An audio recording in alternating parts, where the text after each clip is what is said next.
Red, go! Hi guys! Go lang kayo, no? Kami lang to!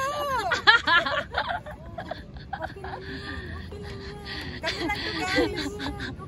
3 OFW. Siya si O.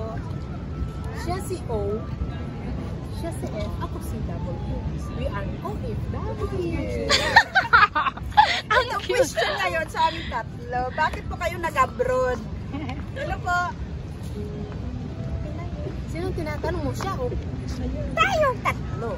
di ba sabi niya, ito pong question, bakit po kayo nag-abroad? Bakit tayo nag-abroad? Bakit po tayo nag-abroad? Ano ba? Kailangan nababaan mo yan, ha? O, sagutin mo, tanong mo. Okay. Sasagot po ako sa tanong na yun. Kung bakit ako nag-abroad? Dahil gusto kong punta ng ibang bansa. Yay! Gaya-gaya! Gaya-gaya na Julie! Kasi sino pa naman ang dalaga ako, pangarap ko talaga mag-abroad. Oh. Yun. Pangarap ko talaga mag-abroad na makapag-asawa ng foreigner. Oh! Seryoso yan? O, diba? That's mainit dyan, my love. Pero napakamalas ko po dahil Pilipinong napangasawa ko. Malas ba yun? Nagkakasawa ka. Eto nga, naghanap ng asawa, wala pang asawa. Back to the topic na.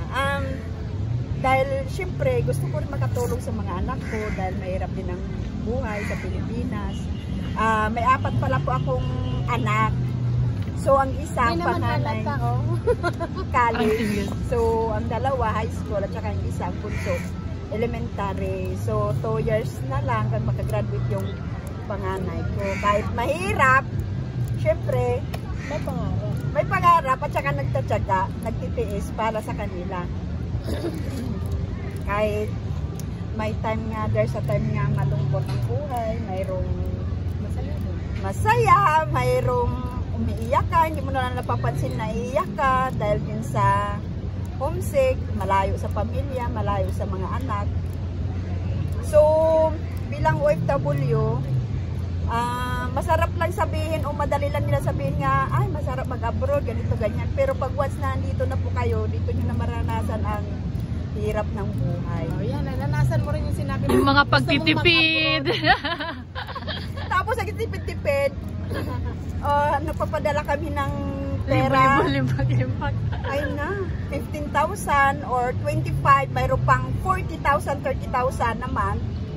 Pero sa deep inside yan, kami nagtitiis-tiis, nagtsaga-tsaga sa ukay-ukay. Okay, itlog, magi na lang. Ukay-ukay. So, yun lang po. Yay! Thank you. Thank you, Ate Julie. Bye-bye. Bye. Next episode ulit. Siya muna. Bye-bye. Bye-bye. Bye. Like. Like, subscribe, and share. Yay!